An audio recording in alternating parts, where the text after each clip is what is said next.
seperti dari NKCTHI. Melihat hari ini dan juga sudah menonton film Jalan yang Jauh Jangan Lupa Pulang, gimana perasaannya dari sebuah IP yang dimiliki Cecel bisa sebesar dan seserius ini dikerjakan oleh Mas Angga, Tarsi, dan juga teman-teman dari Visinema. Silakan Cel. Oke, terima kasih pertanyaan yang cerdas sekali.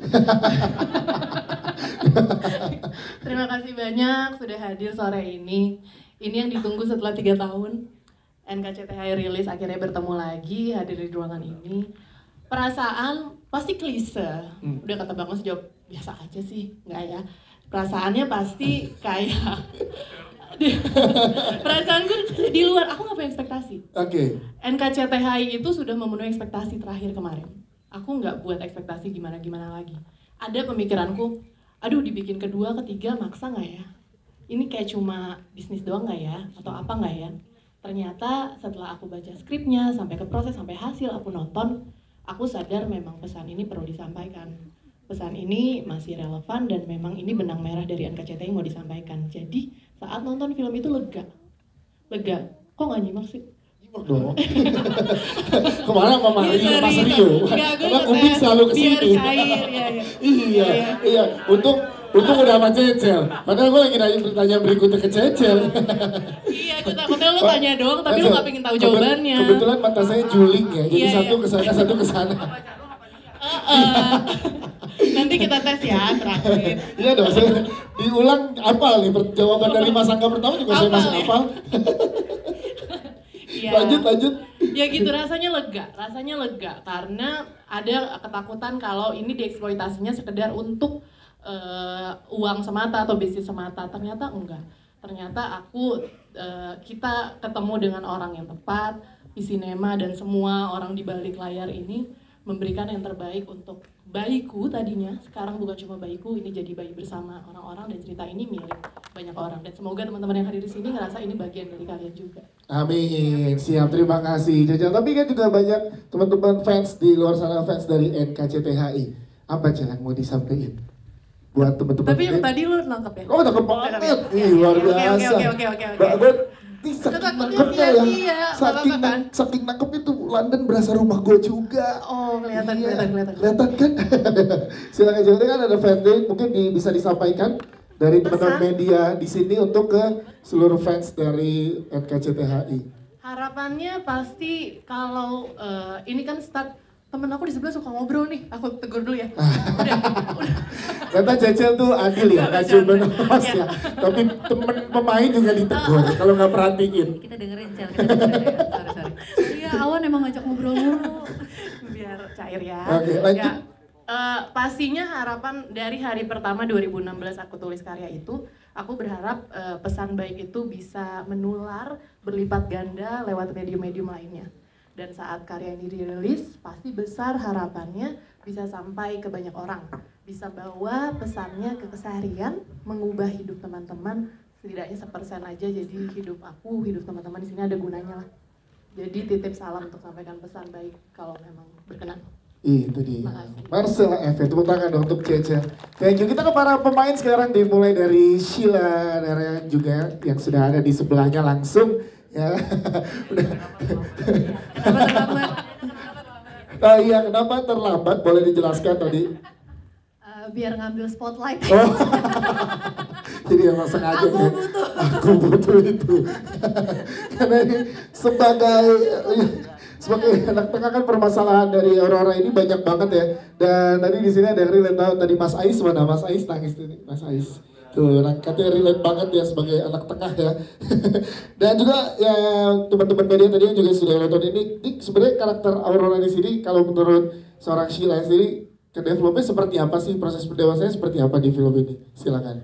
Kalau menurut aku sih yang menarik, aku ngelihat Aurora di sini lebih kompleks karena kalau di film nanti kita cerita tentang hari ini, kita cuma ngelihat relasi Aurora sama keluarganya, sama orang tuanya, sama kakaknya, sama adiknya gitu. Tapi di Jalan yang Jauh Jangan Lupa Pulang, kita bisa melihat gimana dunia Aurora setelah di London, ketemu lingkungan baru, ketemu teman-teman baru, gimana ketika dia untuk pertama kalinya jatuh cinta gitu, dan apa impactnya ke hidup dia akhirnya. Jadi menurut aku salah satu pendewasaan yang terlihat jelas, aku ngerasa di sini Aurora lebih belajar untuk mengekspresikan apa yang dia rasakan instead of dipendem aja sendirian. Yes, itu juga yang kita rasakan. Tapi gimana selanjutnya nge-build chemistry sama Jem atau Mas Bimo? Dia kan ngerasa banget ya toxic. Tadi kita berasa ada bagian di mana kayak kita ngerasa yes benar Aurora gitu. Tapi ada di mana jangan gitu Aurora itu tuh.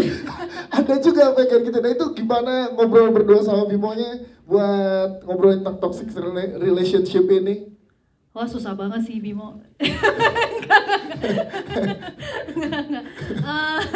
Sebenarnya ayo kita rusak citranya Ganindra Bimo. Oke.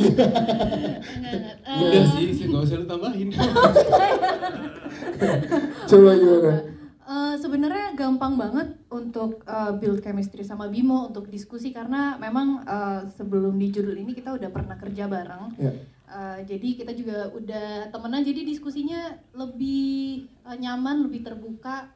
Kalau ada yang aku nggak suka atau Bimo nggak suka, langsung kita ungkapin saat itu juga. Jadi kita tahu batas nyaman masing-masing sampai mana.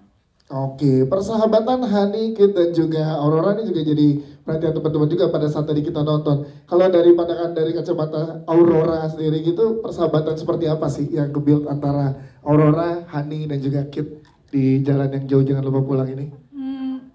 Wow, takut banget ada pressure dari kayak kalau aku ngomong yang jelek-jelek. Iya, Mama Hani. Kalau menurut aku persahabatan antara Aurora, Hani sama Kit itu sebenarnya persahabatan yang aku pengen banget punya itu di real life karena aku ngerasa hubungan antara Aurora, Hani sama Kit itu nggak cuma saling support tapi juga saling ngasih tahu kalau misalnya mereka sebenarnya nggak setuju sama yang Aurora lakukan dan mungkin begitu pula sebaliknya. Oke, tepuk tangan untuk Sheila Nera. Nanti kita ngobrol lagi dengan teman-teman dari media yang sudah hadir. Kita ke Rahel Amanda, ya kita pengen ke Rahel di awal-awal nih, apalagi pada saat adegan di restoran tadi ya, teman-teman media juga sudah melihat dan menyaksikan. Ini kan Awan jadi kayak judgmental banget sih anaknya gitu ya. Jadi ada, kok Awan gini sih gitu. Nah, sebenarnya apa sih yang dipelajari oleh Awan di jalan yang jauh jangan lupa pulang ini, Hel? Silakan. Benar. Barusan Awan belajar nyebrang di film ini.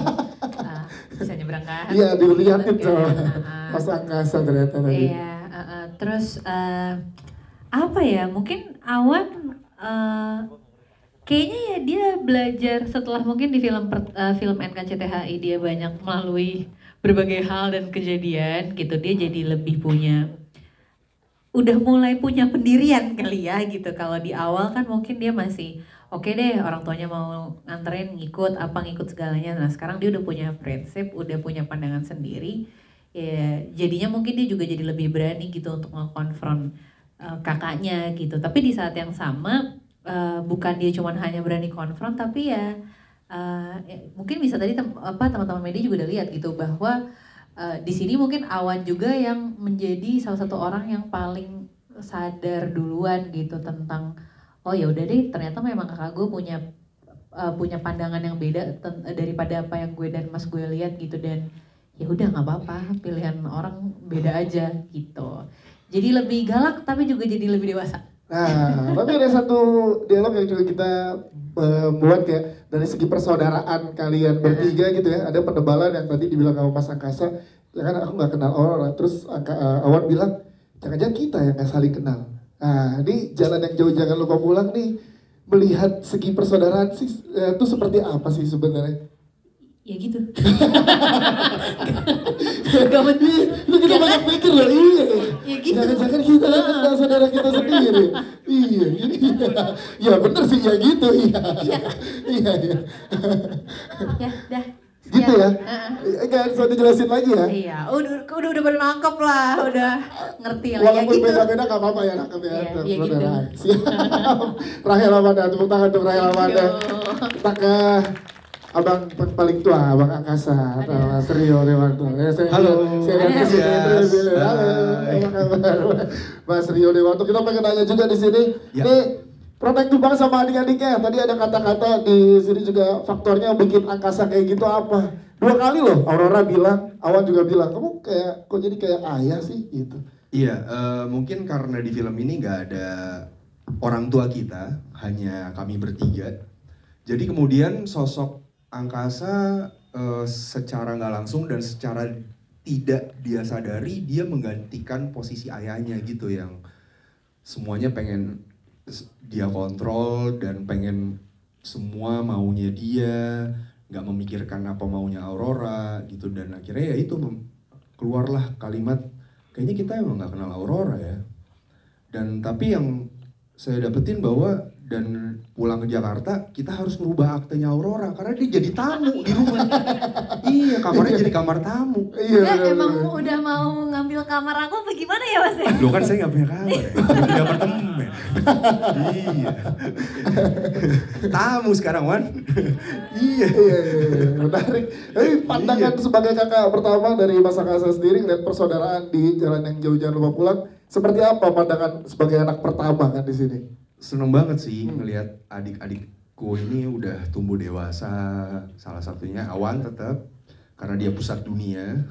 Tadi yang pertama saya sebut, dia bisa nyebrang sendiri dan bahkan nyebrangnya sambil ngejar orang. Iya benar. Aurora kemudian punya pacar, Nah, meskipun ada konflik, ya kan? Tapi setidaknya Aurora tumbuh lah, dia membuka diri gitu.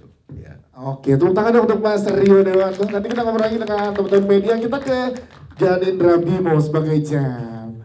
Tadi ketampolnya berapa kali ya? Gitu ya. Nggak berani itu, tapi karakter Jam di sini kan digambarinnya kompleks banget ya. Nih, dan di sebelumnya juga mungkin boleh ceritain juga ke teman-teman media treatment yang diberikan oleh Mas Angga ke Mas Bimo kan beda untuk karakter Jam ini treatmentnya gitu pada saat di sana gitu. Nah itu gimana Mas bisa meranin sekompleks itu gitu, kita ngerasain banget tadi tuh kompleks dan Nyebelin ya, toksiknya. Treatmentnya beda tuh maksudnya karena gue biasanya gue merasa selama ini apa yang gue pernah pelajarin dan pernah gue lewatin itu metode yang gue yakinin benar. Tapi ternyata Mas Angga waktu itu sebelum syuting bilang boleh nggak kita approach-nya pakai metode yang lain, itu metode yang tanpa metode gitu. Jadi jangan terlalu banyak dipikirin, jangan terlalu banyak di desain, jadinya ya here and now. Jadi mungkin itu sih yang ngebuat gue juga mainnya mungkin sama teman-teman di sini. jadi berasa gue yang dibully ya, kenapa balik ya? Oh support ya? Support loh, Kalau dari support. permata gue kayak nggak support. Di kehidupan nyata kebalik loh, biasa selalu tahu. Gitu ternyata.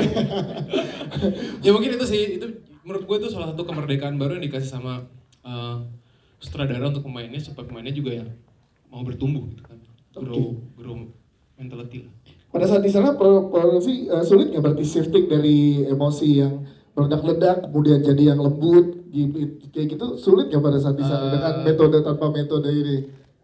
Tapi sebenarnya udah selesai duluan sih pertanyaan-pertanyaannya, jadi udah banyak diskusi sama Mas Angga, sama Sheila gitu, dan kalau dilihat dari skripnya gitu kan ada kata-katanya Jem yang bilang dia tuh di bawah bayang-bayang bapaknya terus. Itu bisa mengidentifikasi kalau dia punya inner child issues gitu. Jadi selama hidupnya nggak pernah dapat apresiasi, nggak pernah dapat afirmasi dari ayahnya. Jadi cara pandang Jem buat dunia tuh berbeda.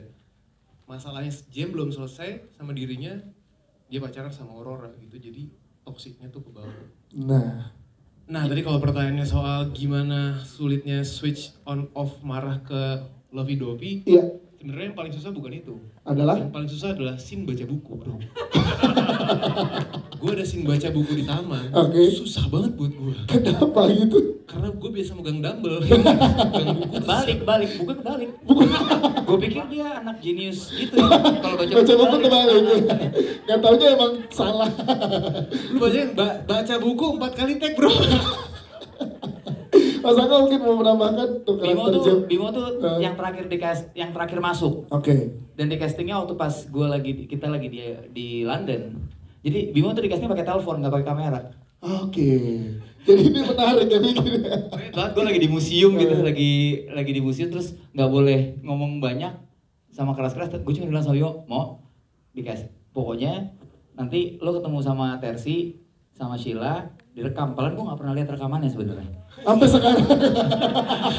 Sampai sekarang tuh ya. Terus gue cuma bilang, apapun yang lo tahu tentang acting, Ya. sepanjang lo berkarir jadi aktor, lupain. Oke. Dan itu aja, pokoknya dilupain.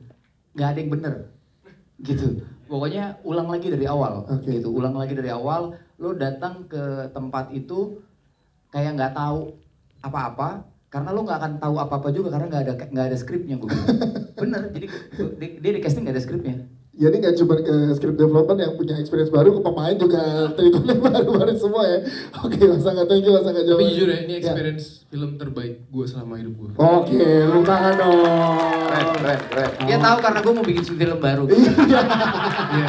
Soalnya kemarin gue likes fotonya di post di Instagram, kok nggak di komen, nggak apa masa wah kayaknya lupa deh, jadi gue ngomong sekarang. Oh, biar di notice, aman. Ya, kayaknya berhasil nih, kalau ini berhasil kayaknya. Jadi lu tahu kan kenapa manipulatif? Kepake sampai sekarang. Oke, terima kasih Mas Bimo. Kita ke Jerome. Ya, Jerome Kurnia. Hai. Tepuk tangan untuk Jerome juga dong. Sebagai kid yang so sweet banget. Ini ya, bahkan dari trailer juga udah banyak yang komen-komen nih, sweet banget apa segala macam. Lu sendiri ikut baper gak sih dengan peran yang ini? Dan sebenarnya gimana sih lihat kid ke Aurora nih gimana gitu? Gimana coba Jerome boleh jelasin? Menurut lo sweet nggak? Lo udah nonton belum? Udah barusan. Baper nggak lo ngeliat? Gue aja baper. Ya udah. Kalau lo baper, gue juga baper. Tapi kacamata Kit tuh sebenarnya seperti apa sih ke Aurora? Jadi kalau gue ngeliatnya ya, Kit itu dia kan sebenarnya dia pindah ke London itu dia punya impian. Tapi sebenarnya dia punya impian menjadi aktor Ya. di London, tapi gagal.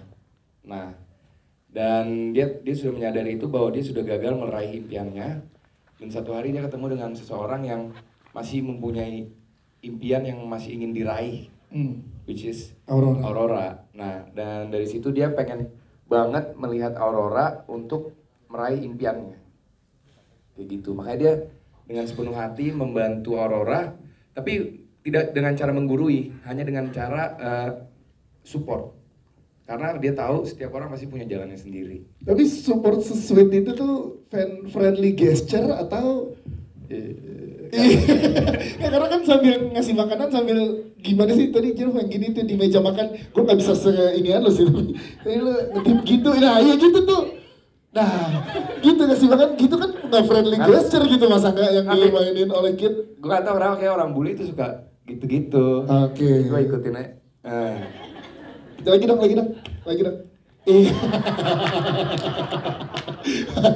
Terus memerankan Jerman campur Thailand yang ada di London. Sulitnya untuk lo menjadi blasteran, berarti di sini full, berarti bukan orang Indonesia yang ada di sana. Secara culture juga nggak bisa sama Mahani juga sama Aurora. Terus gimana lo beradaptasi dengan peran ini? Menurut gue sangat sulit karena Kit itu kan dia setengah Thailand, setengah Jerman. Ya.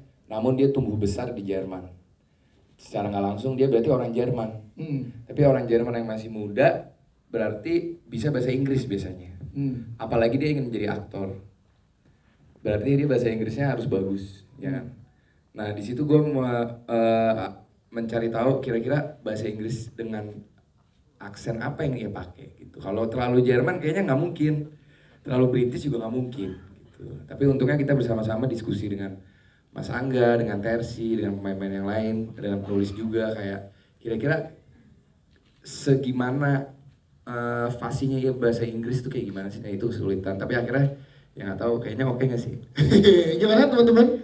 Coba gini lagi katanya. Gimana Jerome? Iya. Jerome, Kurnia, tepuk tangan untuk Jerome. Thank you Jerome, nanti kita ngobrolin dengan teman-teman media. Kita ke Lutesia, Ute. Sebagai Hani, kita pengen tanya juga ternyata banyak layer atau banyak apa ya masalah juga karakter dari Hani ini. Tapi sebelum ke karakter Hani sendiri, tapi Hani melihat persahabatan antara Hani dan Aurora seperti apa teh daripada saat di Jalan yang Jauh, Jangan Lupa Pulang ini? Persahabatan antara Hani sama Aurora sih lebih kayak ke sisterhood sih, kayak saling support. Bener nggak terlalu menggurui, tapi kita support aja. Sama bisa dibilang mungkin karena perbedaan umur dan juga Hani tinggal di London sekitar 5 tahun, udah lebih lama daripada Aurora. Aku bisa nge-guide Aurora gitu, kayak how to survive in London gitu. Apalagi bisa dibilang Hani ini sosok kakaknya Aurora di London gitu. Jadi dia yang sosok kakaknya nih. Tapi kalau karakter Hani sendiri gimana sih? Karena kita tahu tuh kalau saya sendiri ngeliatnya kayak ganti-ganti wig ini bukan sekedar buat fashion ya, ada yang disembunyikan gitu kayak. Oh berat banget kayaknya, padahal nggak kayak gitu. Ya kan gitu. Jadi gimana gitu? Artinya apa sih? Ini Ya ada di question list soalnya. Oke, Nah, coba gimana sih lihat dari karakter ini? Jadi aku melihat karakter Hani ini sebagai seseorang yang pekerja keras. Dia ini memiliki 3 pekerjaan yang berbeda sekaligus serabutan. Dia jadi supplier di thrift store, dia menjadi hairdresser dan menjadi nanny gitu. Dan bisa dibilang dia itu sudah cukup makan banyak asam dan garam di kehidupan. Jadi dia lebih santai gitu dalam menghadapi masalah gitu. Kalau misalnya ada jam datang tiba-tiba dia kayak oh ya gue tahu how to handle this gitu. Jadi lebih dewasa sih bisa dibilang. Oke, sekali lagi teman-teman media boleh tepuk tangan dong untuk para cast dan juga filmmaker. Sekarang kita berikan kesempatan untuk teman-teman media, ada teman-teman dari Visinema yang membantu kita. Ada di mana mikrofonnya? Boleh? Oh sudah ada di atas ya, silakan.